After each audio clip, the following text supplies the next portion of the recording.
L'année 2018 aura été riche en événements politiques sur le continent. Pas moins de 10 élections présidentielles, dont quasiment aucune n'a été l'occasion de conflits violents.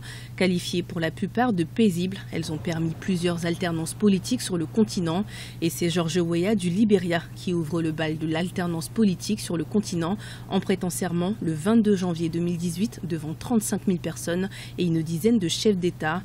Et 3 semaines plus tard, Cyril Ramaphosa prend les rênes de l'Afrique du Sud le 15 février 2018 après la démission de Jacob Zuma, englué dans des scandales à répétition. La Sierra Leone connaîtra à son tour une alternance démocratique avec l'élection le 7 mars 2018 de Julius Maada Bio après que son prédécesseur Ernest Bai Koroma a renoncé à modifier la constitution pour un 3e mandat. Sans surprise, le maréchal Abdel Fattah al-Sisi s'est fait réélire en Égypte le 2 avril pour un second mandat.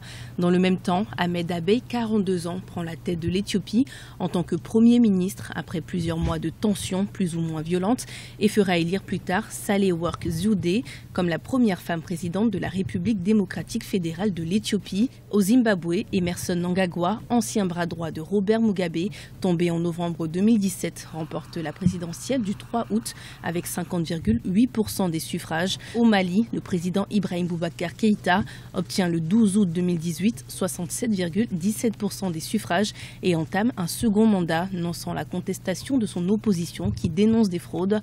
Comme son homologue malien, le président Paul Biya du Cameroun obtient une large victoire à la présidentielle du 7 octobre 2018 avec 71,28% des voix et entame un nouveau septennat placé sous le signe de l'unité du Cameroun. Le 19 décembre, les Malgaches se sont rendus à nouveau aux urnes pour départager au second tour l'ancien président Marc Ravalomanana et Andra Joel, l'homme qui l'a renversé en 2009 à la suite de grandes manifestations. À l'issue de ce deuxième tour, l'ancien président de la transition, Andra Joel, a été élu président de la République avec 55,6% des voix contre 44,4% pour son rival Marc Ravalomanana.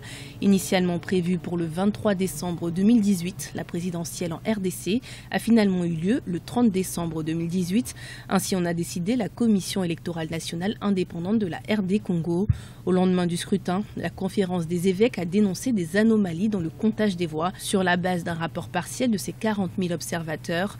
Les résultats provisoires officiels de ces élections présidentielles, législatives et provinciales sont attendus le dimanche 6 janvier selon la commission électorale.